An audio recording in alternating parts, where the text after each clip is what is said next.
My husband is cheating on me, but I feel nothing, and my mother thinks something is wrong with me. The text message arrived at 11:43 p.m. on a Tuesday. Can't wait to see you tomorrow. Room 1247, same hotel. Love you. It was from a number I didn't recognize, but it was sent to my husband Daniel's phone, the phone he'd left on the kitchen counter while he showered. I should have felt something.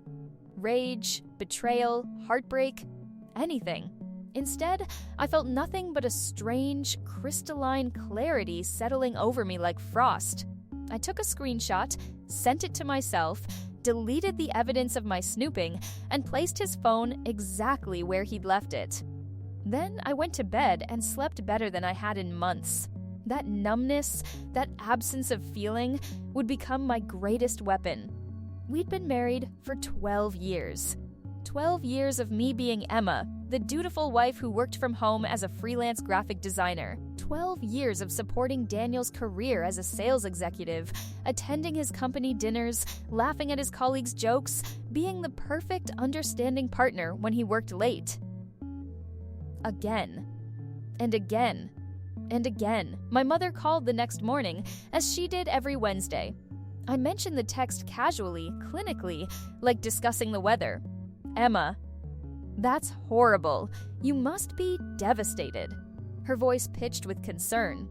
I'm not, though. I feel nothing. The silence stretched between us. Honey, that's not normal. Something is wrong with you. You should feel angry, hurt. You should be crying. But I wasn't crying. I was thinking, calculating, planning. Maybe I'm in shock, I offered, knowing it would satisfy her. You need to confront him, throw his things out, make him suffer. I will, Mom. In my own way. In my own time. After we hung up, I made coffee and opened my laptop. Not to work on the logo design that was due Friday, but to investigate. Because that text message wasn't an isolated incident, it was the crack that revealed the foundation had been rotting for years. Act 2. The discovery.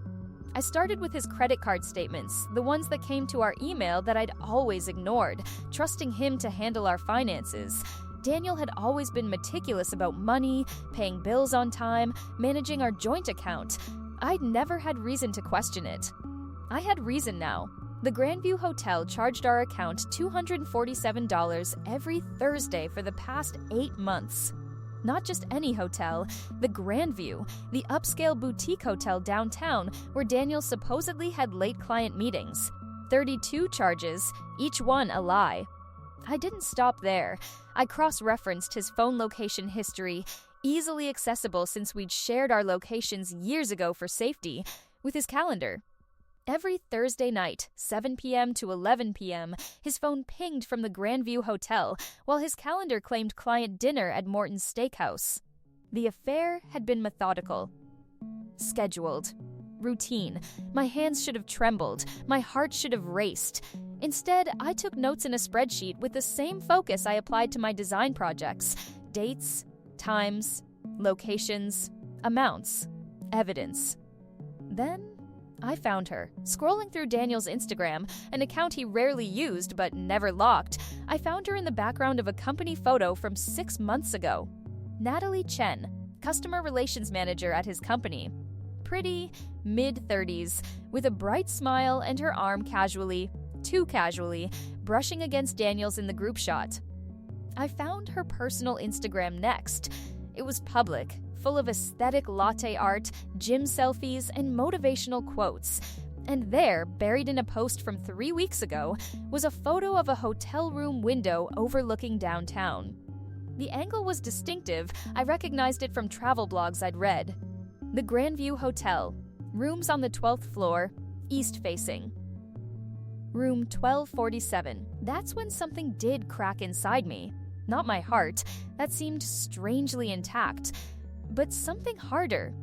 Colder. Something that had been holding me in place for 12 years crystallized into purpose. I didn't cry. I didn't scream. I simply started planning. First, I called the Grandview Hotel. Hi, this is Emma Pierce. My husband Daniel and I are celebrating our anniversary next month, and he keeps raving about your rooms. He mentioned staying in room 1247 recently for a business trip and loved it. Would it be possible to reserve that specific room? The front desk clerk was helpful. Oh, Mr. Pierce. Yes, he's one of our regular Thursday guests. I'd be happy to, she stopped abruptly, perhaps realizing her mistake. I mean, let me check availability. Thursday guests, I repeated, my voice honey-sweet. Perfect. And does his usual reservation include the champagne package? There was an uncomfortable pause. Mrs. Pierce, I should probably transfer you to our manager. That won't be necessary, I said. But I would like to speak with your general manager. Not today, I'll call back. May I have their direct line? I got the number. I got confirmation. I got everything I needed. That night, Daniel came home at 11:47 p.m., exactly 4 minutes after his standing Thursday appointment would have ended, accounting for the 20-minute drive from the Grandview to our suburban home. Hey babe, client dinner ran late. I'm exhausted. He kissed my forehead and I let him. His lips felt like paper. How was Morton's? Great. Same as always. The ribeye was perfect. Morton's had been closed for renovations for 3 weeks. I'd checked. I'm glad, I said, smiling. Get some rest. Over the next 2 weeks, I became someone I didn't recognize. Someone methodical, patient, and utterly ruthless in my thoroughness. I hired a private investigator, a woman named Sarah Chen, who came highly recommended on a divorce attorney forum. Within 5 days, she had photos. Daniel and Natalie entering the Grandview together, kissing in the parking garage, laughing over wine at a bar I'd never been to. But Sarah discovered something more interesting. Your husband isn't the only one lying, she said during our second meeting at a coffee shop across town. She slid a folder across the table. Natalie Chen is engaged, has been for 14 months. Her fiancé, Marcus Reeves, is a software engineer, works from home most days, doesn't travel much. I stared at the photo of Marcus, tall, kind-faced, genuinely smiling in a picture with Natalie at what looked like a family gathering. Does he know? I doubt it. From what I can tell, Natalie's very good at compartmentalizing. She and your husband attend the same Thursday networking events. That's what she tells Marcus. Something stirred in my chest then. Not for myself, but for this stranger. This man who, like me, trusted someone who didn't deserve it. Can you get me his contact information? Sarah raised an eyebrow. What are you planning? The truth, I said. I'm planning the truth. I reached out to Marcus through a carefully worded email from a new account I created. You don't know me, but we have something in common. We're both being lied to by people we love. I have proof. If you want to see it, meet me at Caf Luminosa on Saturday at 2 p.m. I'll be wearing a blue scarf. Come alone. He came. Marcus Reeves was exactly as he appeared in photos, kind eyes, uncertain posture, clutching his coffee like a life raft. When I showed him the photos, the receipts, the timeline, I watched his face do what mine hadn't, crumble. I'm sorry, I said, and I meant it. I know this is. How long? His voice cracked. 8 months that I can prove. Possibly longer. He stared at the evidence spread across our table. Our wedding is in 4 months. We've sent invitations. Her parents have paid for the venue. I'm sorry, I repeated. We sat in silence for a long moment. Then Marcus looked up, and I saw something new in his eyes. Something sharp. What are you going to do? He asked. I haven't decided yet. What are you going to do? He was quiet, thinking. I work in tech security, he finally said. I'm very good at recovering deleted files, tracking digital footprints, that sort of thing. If you wanted help gathering more evidence, ironclad evidence, I could do that. I studied him. Why would you help me? Because I don't want to just end this. I want them to understand what they've done. I want consequences. For the first time since that text message arrived, I smiled genuinely. Then we have a lot of planning to do. Over the next month, Marcus and I became unlikely allies. He accessed Natalie's cloud storage, technically not illegal since they shared accounts, he assured me, and found a gold mine. Messages between her and Daniel going back 14 months. Photos. Voice memos. Plans to eventually leave their partners when the time was right. But we also found something else. Financial records. Daniel had been taking money from our joint savings, small amounts, $300 here, $500 there, always just below the threshold where I'd notice. Over 14 months, he'd siphoned off $18,000. Money he'd spent on Natalie, jewelry, weekend trips, expensive dinners. Money I'd earned. I'd been more successful than I let anyone know. My freelance graphic design work had evolved 5 years ago into something bigger. I'd created a design agency, operating under an LLC, with 6 contractors working for me. I'd kept it quiet because Daniel had always been sensitive about money, about his role as provider. I hadn't wanted to threaten his ego. My company, operating under the name Meridian Creative, had earned $340,000 last year. Daniel thought I made maybe $45,000 freelancing. That money was mine. Legally, completely mine, kept in separate accounts he'd never asked about because he assumed I was barely scraping by. The $18,000 he'd stolen was from our joint account, money I'd been depositing thinking it was for our future, our home renovation. Maybe someday, kids. Now it had funded his affair. Marcus and I synchronized our approaches. We would confront them together, publicly, at his company's annual gala, an event I'd attended dutifully for 11 years, smiling through boring speeches and making small talk with Daniel's colleagues. This year would be different. The gala was in 3 weeks. I had time to prepare one more surprise. I called my lawyer, Patricia Winters, a sharp woman in her 50s who specialized in divorce and asset protection. I want the house, I told her. The house is joint property, Patricia said. We'd have to. The down payment was my inheritance from my grandmother. $75,000. I have the documentation. Patricia was quiet. And during the marriage, I can prove I've contributed 73% of the mortgage payments from my business accounts. He's contributed minimally from joint funds. That's actually very good. We can make a strong case for you retaining primary ownership. But Emma, I have to ask, are you sure you want to stay in that house? The memories. I'm sure. It's my house. He's just been living in it. Next, I prepared my presence.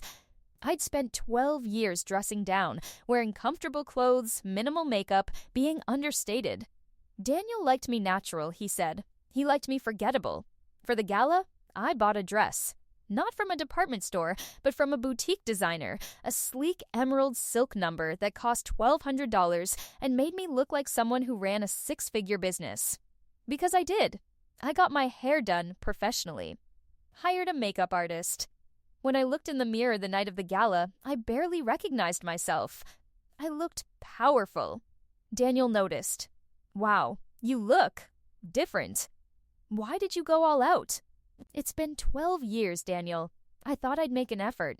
I smiled at him, the same empty smile I'd been giving him for months. You look nice, too. He was nervous. I could tell by the way he kept adjusting his tie in the car. You okay? I asked. Yeah, just big night. Important clients will be there. I'm sure Natalie's looking forward to it, too, I said casually. He went rigid. What? Natalie, from your office. She'll be there, right? Customer relations manager? I kept my tone innocent. Curious. You've mentioned her before. Oh. Right. Yeah, probably. He relaxed slightly, but his hands gripped the steering wheel tighter. The gala was held at the Riverside Convention Center, a sprawling venue with floor-to-ceiling windows overlooking the water. 200 people milled about, employees, executives, clients, plus ones. Marcus was already there, standing near the bar, his eyes finding mine across the room. I nodded slightly. He nodded back. Natalie wore red. She and Daniel carefully avoided each other for the first hour, maintaining their cover. But I watched them. The glances. The subtle movements to stay aware of where the other was. The performance of indifference. They'd done this before. Many times. I found Marcus during the cocktail hour. Ready? Terrified, he admitted. But ready. Good. Wait for my signal. I'd arranged something special with the event coordinator, a woman named Joyce I'd worked with on a design project 2 years ago. She owed me a favor. A big one. I'd completed her company's rebranding for half my usual rate when she was in a bind. Tonight, I was calling in that favor.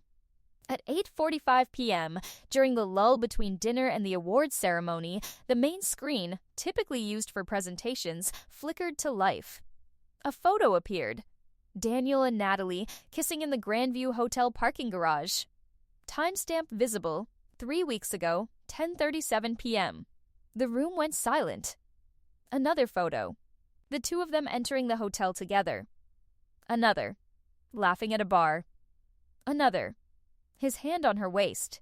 Daniel shot to his feet, his face draining of color. What the hell? Natalie was frozen, her champagne glass halfway to her lips. I stood, my voice carrying across the silent room. 12 years, I said calmly. 12 years of marriage. 8 months of Thursday night client dinners. $18,000 of my money spent on someone else. All eyes turned to me. You all know me, I continued, looking around at the familiar faces, colleagues Daniel had worked with for years, people I'd chatted with at parties, made small talk with. Emma Pierce, Daniel's quiet little wife, the one who smiles politely and doesn't make waves. I walked toward the screen, toward Daniel, who stood paralyzed. What you don't know is that I've spent the last 6 weeks investigating my husband's affair. I have bank statements, phone records, testimony from hotel staff, photos from a private investigator, messages recovered from deleted accounts. The screen changed again. Screenshots of their text messages. Explicit. Damning. Emma, stop, Daniel started. No, I said, my voice ice. You don't get to tell me what to do anymore. You stopped having that right when you spent our anniversary money, the money I earned on her jewelry. I turned to address the room. I'm telling you this publicly because lies thrive in darkness, because Daniel has built his reputation on being trustworthy, reliable, honest, and you all deserve to know who you're really working with. Marcus stood then, walking to stand beside me. Natalie's eyes went wide. This is Marcus Reeves, I said. Natalie's fiancé. Or he was, until 2 hours ago when he officially broke their engagement. Marcus spoke, his voice steadier than I expected. Natalie told me she was attending networking events every Thursday night, building her career. I supported her, encouraged her, helped her pick out outfits for these supposed professional meetings. He looked directly at Natalie, who had started crying. I loved you. I trusted you, and you destroyed that. The room was utterly silent except for Natalie's soft sobs. Daniel found his voice. You had no right to. To what? Expose the truth? I stepped closer to him. Did you think I'd just accept it? Cry quietly and let you leave on your terms? Did you think I was that weak? Emma, please, can we talk about this privately? No. The word hung in the air. We're done talking. You're done lying.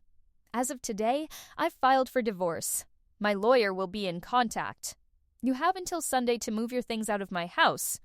Your house? It's our. My house, I repeated, purchased with my inheritance, paid for primarily with my income. You can contest it in court if you want, but my lawyer assures me I have an excellent case. I turned to the stunned crowd. I apologize for disrupting your evening. Please, enjoy the rest of the gala. I have one more thing to address. I nodded to Joyce, and the screen changed one final time. It showed my website. Meridian Creative. My company. My success. For those interested in working with an actual professional, someone who honors their commitments and doesn't steal from their partners, my contact information is on the screen. I'm accepting new clients. Then I walked out, Marcus beside me, leaving Daniel and Natalie to face the crowd alone. The fallout was immediate and spectacular. By the next morning, Daniel had been placed on administrative leave pending an internal review. Apparently, using company time and resources, including expense accounts for a personal affair, violated several company policies. His boss, Richard Chen relation to Natalie, called me personally to apologize and ask if I wanted to pursue any legal action. No, I said. The public humiliation is enough. For now, Natalie was fired within 48 hours. Violation of company ethics policy was the official line, but everyone knew the truth. Her professional reputation was destroyed. Marcus and I met for coffee the Monday after the gala. Her parents are devastated, he said quietly. They'd already paid $35,000 for the wedding venue. Non-refundable. I winced. I'm sorry about that. Don't be. They deserve to know who their daughter really is. He stirred his coffee absently. I wanted to thank you for including me in this, for giving me a chance to stand up for myself. We both deserved better, I said simply. What happens now? For you? I thought about it. I focus on my business. I finalize the divorce. I figure out who I am when I'm not defining myself by someone else's opinion of me. That sounds healthy. He smiled weakly. I might do the same. We stayed in touch after that, not romantically, neither of us was ready for that, but as friends who understood what the other had survived. Daniel tried to come home that Sunday. I'd changed the locks. He called my phone 14 times before I finally answered. Emma, please, we need to talk about this like adults. We are talking like adults, I said. Adults who are getting divorced. Your belongings are boxed up in the garage. The door code is your mother's birthday. You have until Friday to collect everything, or I'm donating it. You can't just kick me out of my own house. Watch me. I hung up. He tried to get his friends involved, his family, even my mother, who, surprisingly, called me not to scold me, but to say, I was wrong. You didn't need to cry. You needed to plan. I'm proud of you. That phone call made me cry. Finally, not for Daniel, but for myself. For the woman I'd been, who was so afraid of making waves that she'd nearly drowned in them. The divorce took 4 months to finalize. Daniel contested the house initially, but when Patricia presented our case, the documented evidence of my financial contributions, the inheritance, the $18,000 he'd stolen, he backed down. He couldn't afford a prolonged legal battle. His job prospects had diminished significantly after the gala incident went viral within our industry. I got the house. I got my freedom. I got my life back. 6 months after that text message arrived, I stood in my home office, the one Daniel used to use for his work-from-home days, and looked out the window at my garden. I'd taken up gardening in the aftermath. Something about nurturing new growth from soil felt symbolic. The roses I'd planted in March were blooming now, deep red and vibrant. Meridian Creative had grown. 3 new contractors, a partnership with a marketing firm, contracts with 2 major clients. My revenue projections for this year estimated $485,000. I'd stopped hiding my success. Marcus was doing well too. He'd started his own tech security consultancy and had sent me a text last week, just landed my biggest client yet. Taking myself out to celebrate. Want to join? I'd gone. We'd laughed, shared war stories, toasted to surviving betrayal. Do you ever regret how you handled it? He'd asked. The public exposure? I'd thought about it. No. They operated in secrets and lies. Bringing it into the light was the only way to kill it. Do you think they learned anything? Probably not. But that's not my responsibility. They have to live with what they did. I get to live knowing I stood up for myself. My mother visited me yesterday. She walked through my renovated home. I'd repainted, updated furniture, erased every trace of Daniel, and said, "You seem happy." I am, I said, surprised to realize it was true. I'm sorry I said something was wrong with you. When you didn't react the way I expected, you were right though, I said. Something was wrong. I'd spent so long being who others expected that I'd forgotten how to feel my own feelings. That numbness wasn't shock, it was self-preservation. My subconscious knew something was deeply wrong in my marriage long before my conscious mind caught up. And now?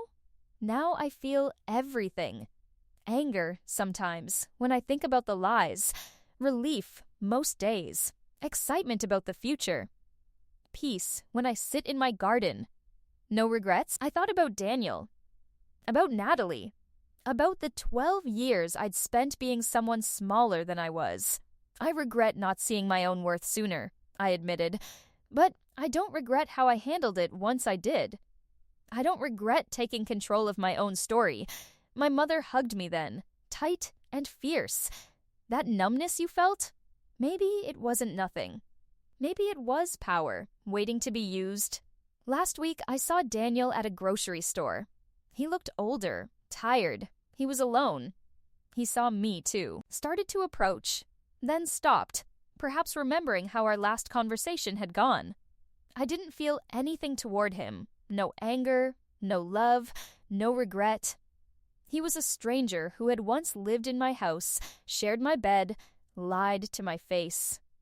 I nodded once, politely, the way you acknowledge someone you vaguely recognize, but don't really know. Then I walked away.